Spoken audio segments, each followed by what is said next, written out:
안녕하세요. 이영걸입니다. 이제 2014년이 얼마 남지를 않았습니다. 이맘때 가장 많이 드는 생각, 내가 올 한 해 뭘 했지? 하는 생각이 아닐까 싶은데요.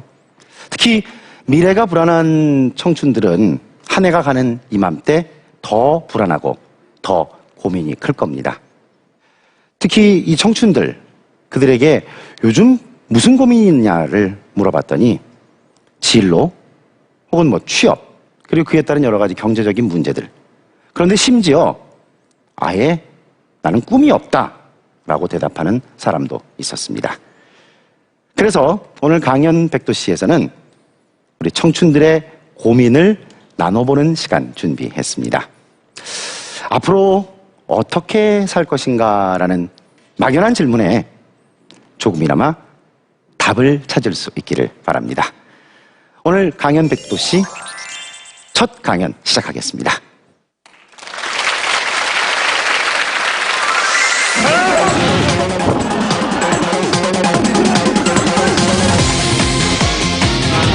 싸워야 사는 남자, 악역 전문 프로레슬러.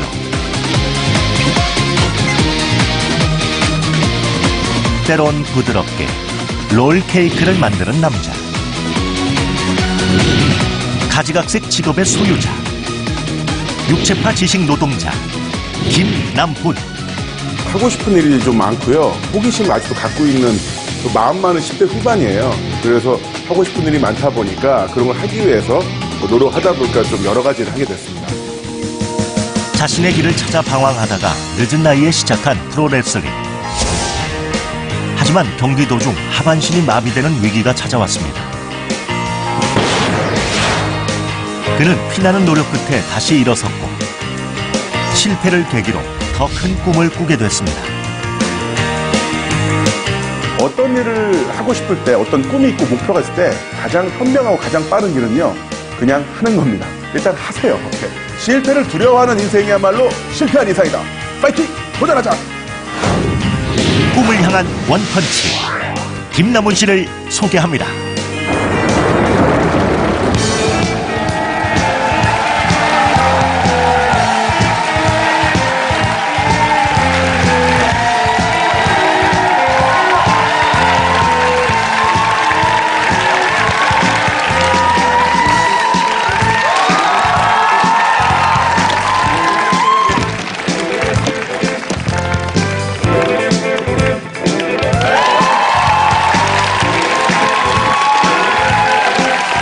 뮤직. 안녕하세요. 육체파 창조형 지식근로자, 줄여서 육창근 김남훈이라고 합니다.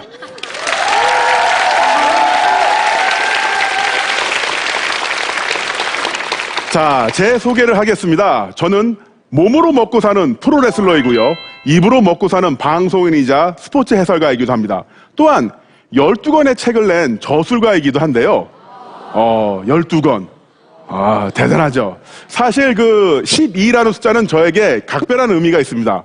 제가 쓴 책의 숫자가 12권이기도 합니다만은 지리산에는 야생가슴 반달곰의 숫자가 30마리 정도라고 하는데 저 같은 현역 프로레슬링 선수 우리나라에 겨우 12명밖에 없어요. 그러니까 여러분들은 지금 지리산에는 야생가슴 반달곰보다 더 희귀한 사람을 KBS 홀에서 보고 계신 거죠. 별관에서. 자, 사실 저는요, 국내 유일의 악당 레슬러이기도 합니다. 뿌잉뿌잉. 진짜예요. 저 악당이에요. 저 못 믿으시나 본데, 제가 악당이라는 증거를 보여드릴게요. 이제 제가 경기할 때 쓰는, 악역으로 쓰는 그 흉기가 있는데요. 미미양과 우회 홍차 3호라는, 보시는 것처럼 야구 배트에다가 못질을 해서 그 위에 가시 철망을 두은 겁니다. 엄청나죠? 오늘 이거 갖고 왔어요. 그리고 저는요, 주의사항 말씀드리겠습니다. 저는 대한민국 강사 중에서 유일하게 수강생을 때리는 사람입니다. 기분 나쁘면 때려요. 제가 이 말씀 드리니까 강연 백도시를 만드시는 담당 PD님께서 아니 우리 소중한 관객분들을 맡게 할 수는 없다. 만약에 관객분들이 기분 나쁘게 한다면 본인이 대신 맡겠다고 하셨습니다. 만약에 여러분들 반응이 안 좋으면 저 미미양과 우회 홍차 3호로 담당 PD님이 맞을 수도 있습니다. 자, 육체파 창조형 지식 근로자 김남은이 말하는 실패야말로 최고의 스펙이다. 한번 말씀드릴까 합니다.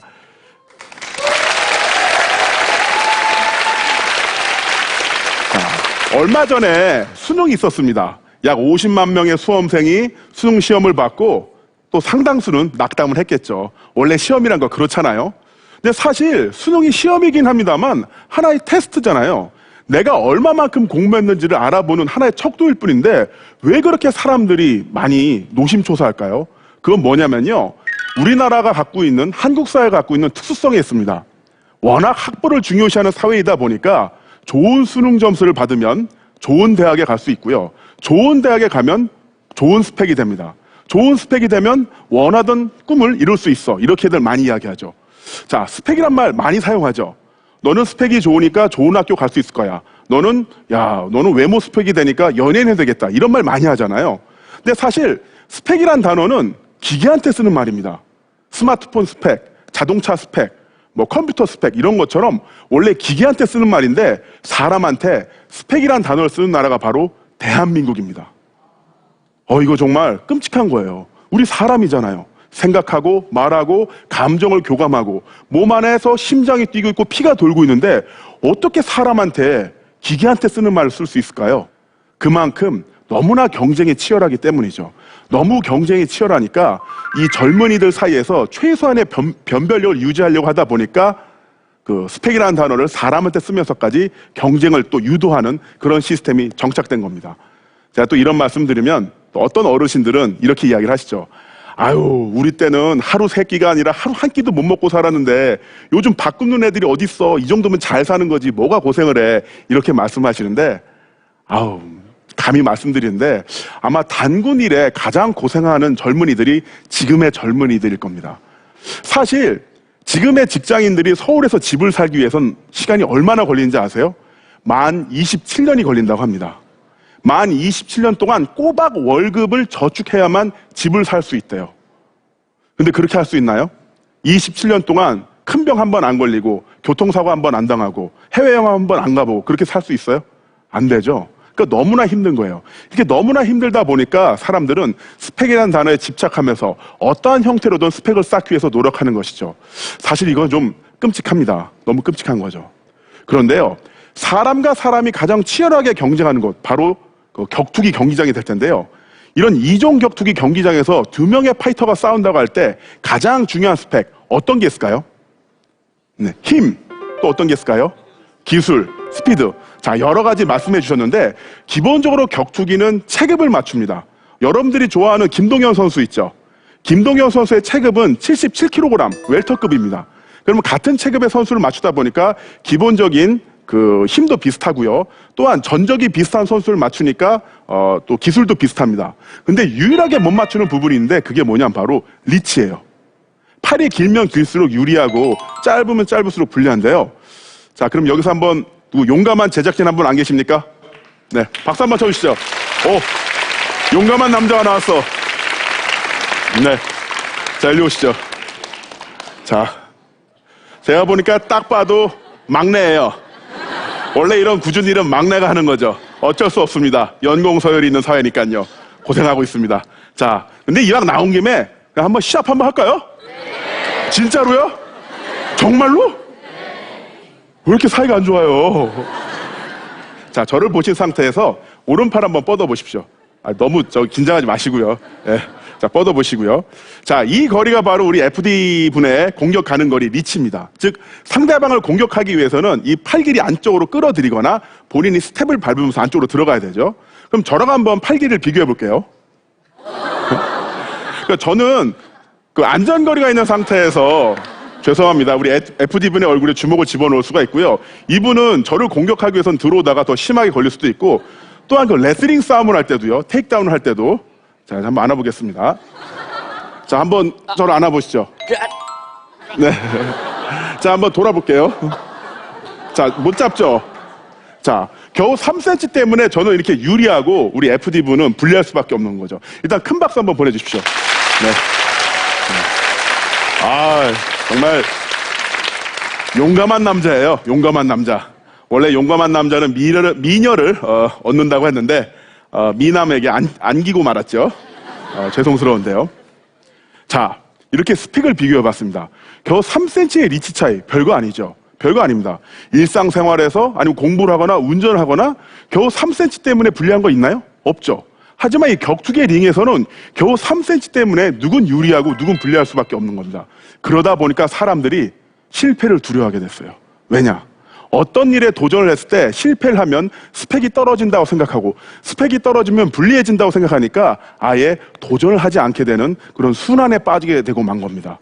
왜냐하면 스펙이라는 거 사회에서 보자면 뭐 학벌, 좋은 회사, 뭐 좋은 가문 이런 게 되겠죠. 그래 너는 많은 거 갖고 있으니까 난 그런 거 없으니까 그럼 나는 그냥 포기할게. 이런 식으로 순환 논리에 빠지고 마는 것이죠. 사실 힘들어하는 사람에게 별거 아니야, 기운내 라는 말은 오히려 독이 될 수도 있습니다. 하지만 지나고 나면 정말 별거 아니다. 실패도 별거 아니다. 그리고 또 그 실패가 오히려 득이 될 수 있다는 것을 말씀드리고 싶어서 이 자리에 나왔습니다. 자, 그래서 박수 치셔도 좋아요. 네. 네. 자, 그래서 제가 실패의 멋진 사례 하나 보여드릴게요. 자, 여러분들 추성훈 선수 좋아하시죠? 네, 사랑의 아빠. 와, 추성훈 선수 저런 몸이 저도 되고 싶은데 저 어떻게 해야 될까요? 다이어트? 운동? 아니에요. 다시 태어나야 합니다. 환생이 더 빨라요. 근데 사실 추성훈 선수의 저런 멋진 몸은요, 엄청난 실패, 많은 실패의 반복입니다. 제가 한번 설명을 드릴게요. 여러분들 아령을 이렇게 들어 올리거나 팔굽혀펴기를 할 때 더 이상 그 힘이 다 써가지고 더 이상 이제 못 들어 올리는 그런 순간 있죠. 아우, 도저히 못 올라오겠다 딱 내려놓잖아요. 그 순간을 뭐라고 하냐면 근육 실패점, 머슬 페일러라고 합니다. 이 근육 실패점은 뭐냐면요, 몸 안에 있는 근육 안에 있는 그 에너지원이 모두 다 소모가 되고 대신에 젖산이 들어가면서 고통을 느끼게 되는 상태입니다. 에너지원이 없다 보니까 뇌에서 계속 명령을 내려도 팔이 안 올라가는 거예요. 몸이 말을 안 듣는 거죠. 자, 그런데 여기서 참 묘한 부분이 있습니다. 이 머슬 페일러, 근육 실패점을 만끽했을 때 48시간의 휴식과 함께 충분한 영양 공급을 하면 근육에 어떤 변화가 생기느냐. 갈라졌던 근육들이 계속 갈라지면서 분화가 되면서 한 갈래, 두 갈래, 세 갈래 나눠지면서요, 성장을 시작합니다. 영양분을 흡수하면서 두꺼워지는 거죠. 근육이 커져요. 처음에는 10kg 들다가 실패를 했는데 그 다음번 도전에는 15kg를 들다가 실패를 하게 되고요. 그 다음에는 19kg를 들다가 실패하게 되는 거죠. 이거 정말 대단하지 않습니까? 나는 분명히 실패를 했는데 충분한 휴식과 함께 영양분을 섭취하니까 더 힘이 세진 거예요. 바로 그렇습니다. 여러분들이 어떤 일에 도전을 했을 때 실패를 했습니다. 그럼 바로 들이닥치지 마시고요.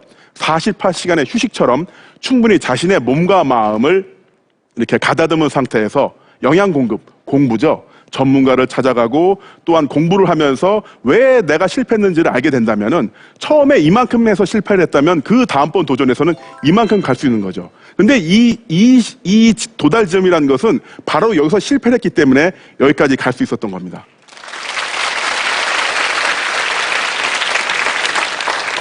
자, 이렇게 추성훈 선수의 멋진 몸은 수많은 실패의 반복이라는 것을 알려드렸고요.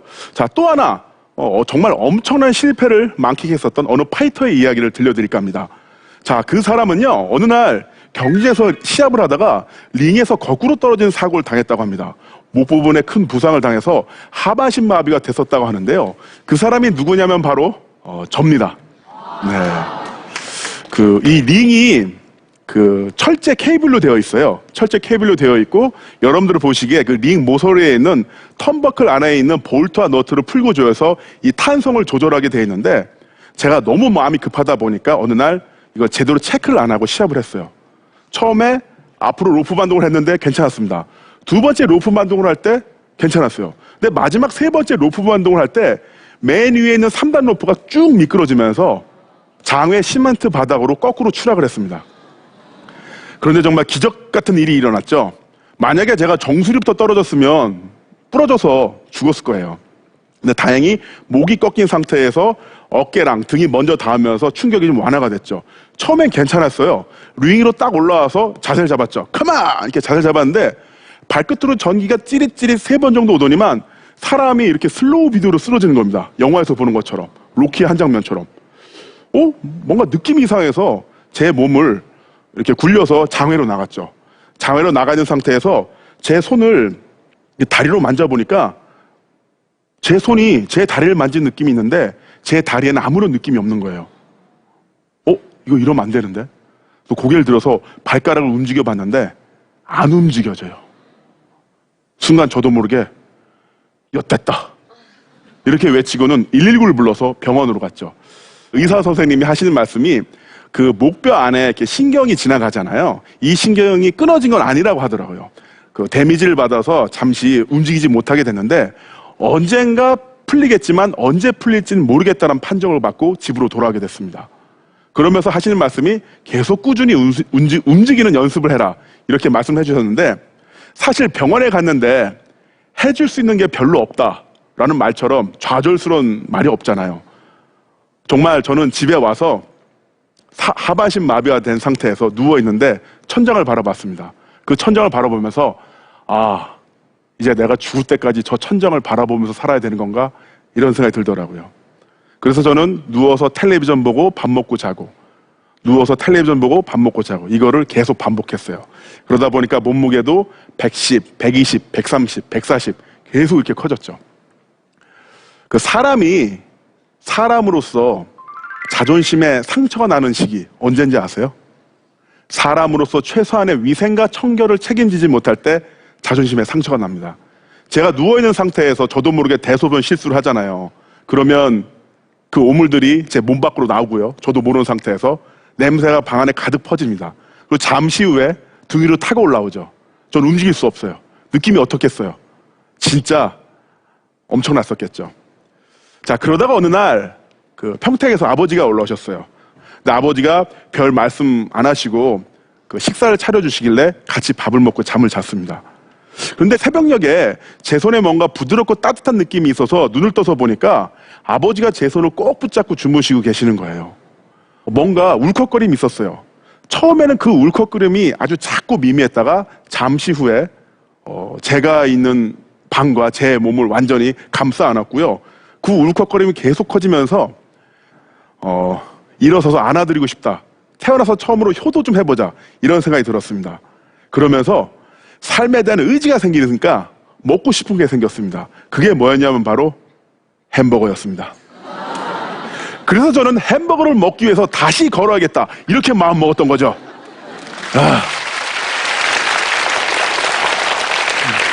자, 여러분들 햄버거 맛있게 먹는 방법 아세요? 모르세요? 이러시면 안 되죠. 자, 햄버거는요, 먼저 감자튀김을 입에 넣으세요. 엄청나게 뜨겁죠. 이 상태에서 콜라를 쭉 빠세요. 머리가 엄청나게 아픕니다. 이 고통의 이중고 상태에서 햄버거를 먹으면 진짜 맛있어요. 진짜예요. 햄버거 그렇게 먹어야 돼요.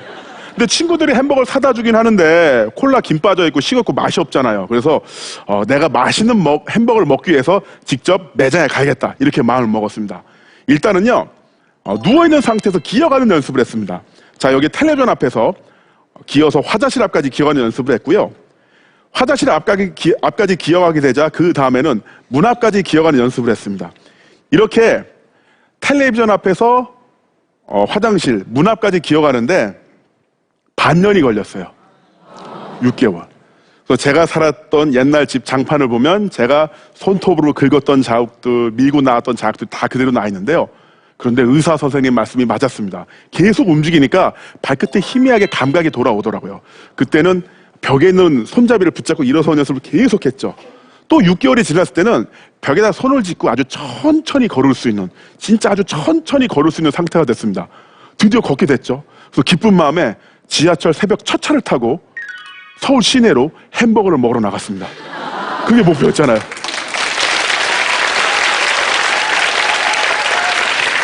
자, 그래서 드디어 햄버거 가게 앞에 도착을 했습니다. 자, 오늘 다 먹어주겠어. 딱 도착을 했는데 문제가 있었어요. 그때는요, 햄버거 가게가 24시간이 아니었습니다. 오픈 전이었어요. 저 지하철 첫 차 타고 왔잖아요. 그래서 저는 이렇게 상태에서 그냥 매장만 바라보고 있었어요. 이러고 있으니까 잠시 후에 일하시는 분이 들어가더라고요. 루루루 들어갔는데 이분이 오픈 준비를 하면서 밖을 쳐다보니까 제가 이러고 쳐다보고 있잖아요. 1시간 지나서 밖을 쳐다보니까 계속 이러고 있어요. 2시간 지났는데도 이러고 쳐다보고 있어요. 그러니까 이분이 점점 얼굴빛이 붉어지면서 저분은 햄버거를 먹으러 온 건가? 아니면 날 잡아먹으러 온 건가? 공포에 빠지시더라고요. 드디어 오픈 시간이 됐습니다. 따담. 그래서 그분이 문을 딱 열고 자기 자리 카운터로 갔어요. 그러면서 저 눈치를 딱 보더라고요. 저도 천천히 들어갔죠. 문을 딱 여니까 그분이 어서 오세요, 뭐뭐뭐입니다 인사하시길래 그 인사 받고 카운터에 주문하러 가는데 제가 너무 기뻐서 활짝 웃고 있었습니다. 활짝 웃고 있었고요. 저 천천히 걷잖아요. 이렇게 천천히 걸어가니까 이 카운터에 계신 분이 하면서 완전히 진짜 나 이거 무슨 일이야 막 공포에 빠지시더라고요. 드디어 햄버거 세트를 주문했어요. 드디어 제 눈앞에 햄버거 세트가 왔죠. 갖고 와서 먹으면 되는데 너무 오랫동안 누워있다 보니까 들다가 쓰러질 것 같아요. 고민을 했죠. 용기를 내서 부탁드렸습니다. 저기요, 제가 몸이 너무 허약해서 힘이 없어서 이거 못 들어요. 저 대신 들어주시면 안 될까요? 이러니까 이분이 저를 위아래로 살펴보시더니만 이분 정말 어딘가 아프신가 보다 생각했는지 서빙을 해주시더라고요. 근데 지금 생각해보니까 몸이 아니라 머리가 아프다고 생각했던 것 같아요. 자, 드디어 제 눈앞에 햄버거가 놓여졌습니다. 먼저 감자튀김을 입에 넣었는데 너무 뜨거워요. 그 상태에서 콜라를 쭉 빠니까 머리가 엄청나게 아프죠. 드디어 고통의 이중고가 완성이 됐습니다.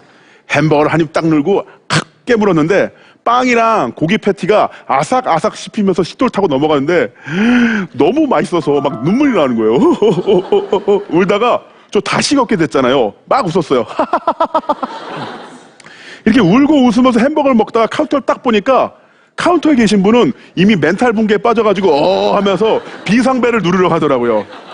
그분 입장에서 제가 얼마나 무서웠겠어요.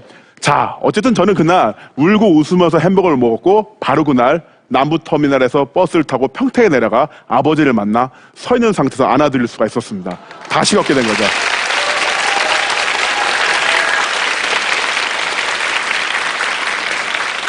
제가 다시 걷게 됐던 것은 일단 행운이 있었습니다.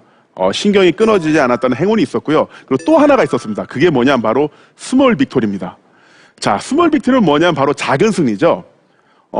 이런 우리 어떤 물리적인 물탱크 있잖아요. 생수통 500cc, 100cc 용량이 정해져 있죠. 하지만 여러분들이 갖고 있는 성취감의 탱크는 용량에 제한이 없습니다. 물리적인 물탱크는 500cc, 1000cc 용량이 정해져 있지만 여러분들이 갖고 있는 성취감의 탱크, 일단 작은 탱크라고 하더라도 작은 성공을 하면서 가득 채우면 성취감의 탱크는 커집니다.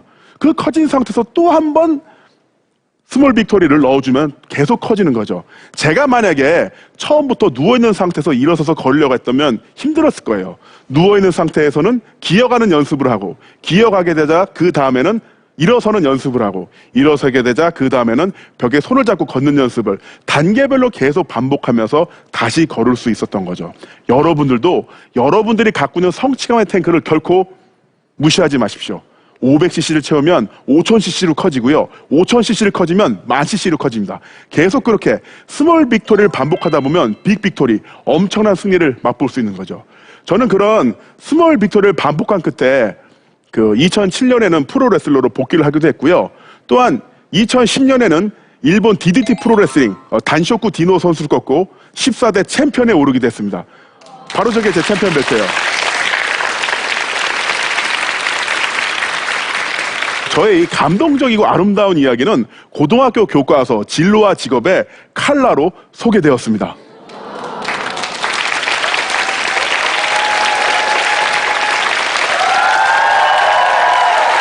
여러분들, 이거 대단한 거예요. 교과서에 어떤 분이 실리죠? 이순신, 세종대왕, 이승만, 김구, 이런 분들이 실리는 게 바로 교과서고요. 거기에 제가 실린 겁니다. 여러분들은 지금 교과서에 실린 남자의 강연을 듣고 계신 거고요. 사실 저의 자랑 같은 이야기를 했습니다만은 인생이라는 거, 자신의 꿈과 희망을 향해서 나아간다는 것은 저런 거친 바다에 몸을 던지는 것과 똑같습니다. 거친 바다에 몸을 던진다? 실패할 수도 있겠죠. 실패를 두려워하면 육로로, 자동차로 도로를 달리면 됩니다. 내비게이션을 찾아서. 그런데요, 내비게이션이라는 것은 결국 누군가 알려준 길이고요. 그 길로 가다 보면 자신만의 독립, 자립을 할 수가 없습니다. 진짜 자신의 인생, 꿈을 위해서는 이 거친 바다에 몸을 던지는, 또한 실패를 감수하는 그런 용기가 필요하죠. 그런데 이해합니다. 여러분들이 실패를 두려워하는 거 이해해요. 특히나 지금 얼마 전에 수능을 봤던 분들이 수험 성적이 안 나와서 초조해하는 것과, 또한 20대 분들이 젊음의 향기, 냄새도 맡지 못한 채 도서관에서 오직 취업 준비만 하는 거 이해합니다. 좀 미안해요. 왜냐하면 저 같은 기성세대가 잘못했기 때문이에요. 여러분들이 그렇게 고생하는 거는 여러분들이 잘못해서가 아니라 저 같은 사람이 잘못해서입니다. 기성세대라고 해서 좀 그런데 저 좀 나이 많아요. 진짜예요. 그 사진 보시면 아시겠지만 여러분이 보시기에 그 왼편에 있는 사진이 그 17살 때 사진이고요. 그리고 그 옆에 있는 사진이 33살. 그리고 지금이 41예요. 네, 그러니까 노안이 결국 나중에 동안된다의 어떤 전형적인 모범 사례인데요. 네, 그렇습니다. 사실 저만 하더라도 20대 때 젊은 시절에 희망이라는 이름에 근거 없는 낙관을 믿으면서 세상을 살 수 있었습니다. 일거리를 찾아 서울에 올라와서 주차장 주차 삼촌, 식당 종업원, 또 번역 알바 이런 걸 하면서도 즐거웠어요. 아는 형네 집에 원룸에 얹혀 살면서 그러면서 또 마치 제 집인 양 여자친구랑 헤어져가지고 슬퍼하는 친구 녀석의 등을 두드려주면서 맥주 건배를 하기도 했었죠. 그러면서도 희망, 미래, 꿈이 있었습니다. 그건 뭐냐면요, 제 위로 선배님들, 또 부모님들, 또 어르신들이 젊음이라는 존재가 꿈을 가질 수 있는 그런 세상을 만들어 주셨기 때문이죠. 그런 부분에서 참 지금의 젊은 분들에게 너무 미안해요.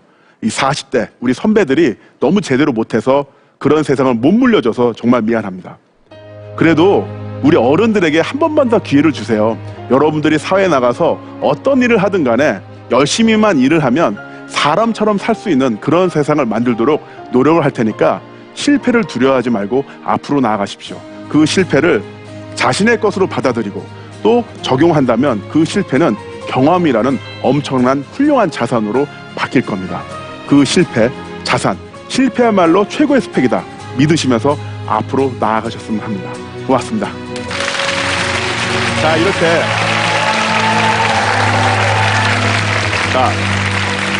이렇게 제 자랑 같은 이야기를 해봤는데 좀 밝은 미래가 보이시나요? 반응 왜 이래요? 안 보이는군요. 이 스크린에 뭐가 보이죠? 아무것도 안 보이죠? 이게 바로 여러분들의 미래예요.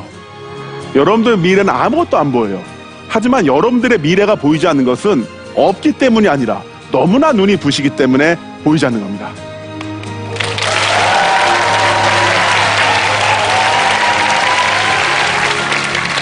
너무나 눈이 부셔서 보이지 않는 여러분들의 미래를 향해서 실패를 두려워하지 말고 앞으로 나아가십시오. 고맙습니다.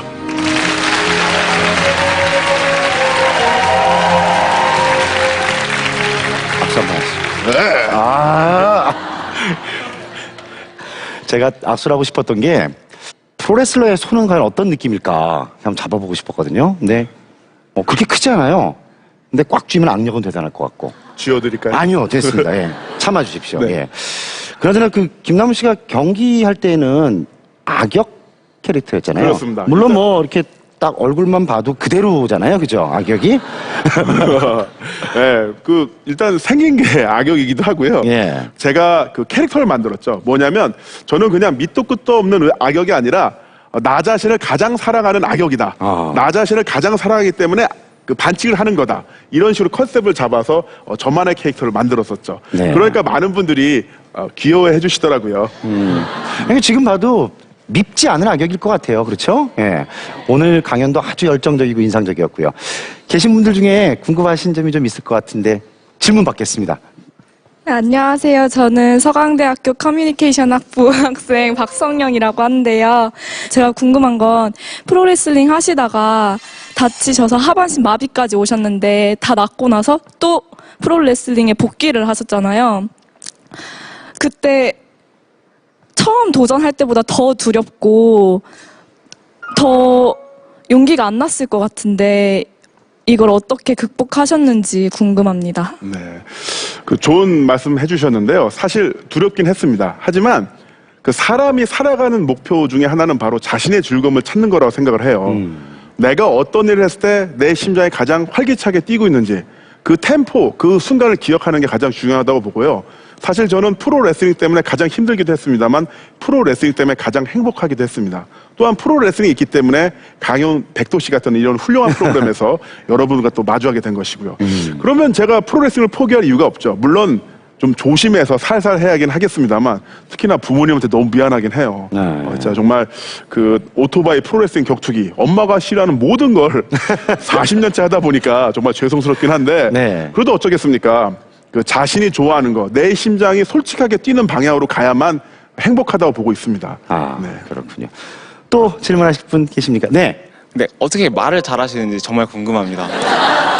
그러니까 대본 하나 없이 정말 좀 놀랐습니다. 그러니까요. 아나운서인 제가 봐도 왜 말을 잘하세요? 아우, 아닙니다. 사실 저는 말을 잘하기 위해서는 뭐랄까요, 커뮤니케이션의 진짜 의미를 찾는 게 중요하다고 봅니다. 커뮤니케이션을 흔히들 이제 전달이라고 생각하는데 커뮤니케이션의 본래 뜻은 나누다거든요. 공통의 가치를 나누는 겁니다. 팁을 드리면 글을 써보시는 게 좋아요.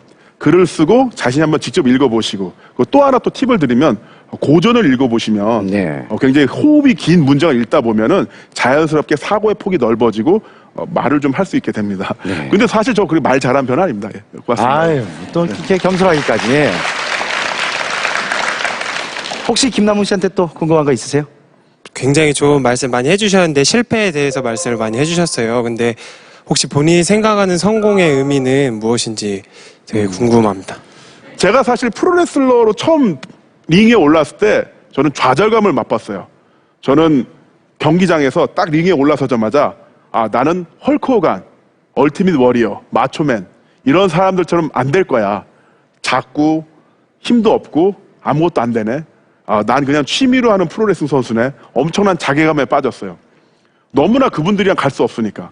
그런데 나중에 가다 보니까 하지만 나는 좀 이렇게 악역을 좀 유머러스하게 할 수 있으니까 관객들에게 내가 갖고 있는 콘텐츠를 그런 식으로 전달하면서 즐거움을 전달해 줄 수 있지 않을까? 이런 식으로 하다 보니까 또 저만의 캐릭터를 찾게 된 거죠. 그래서 여러분들도 어떠한 분야를 가든 간에 아무튼 간에 김연아 선수처럼 될 확률은 거의 없습니다.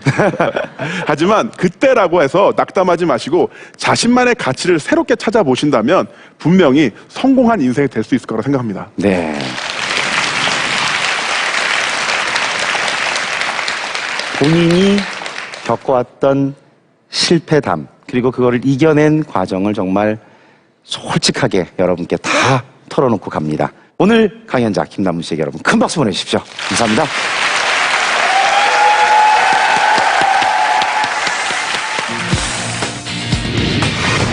여자라는 틀을 깨고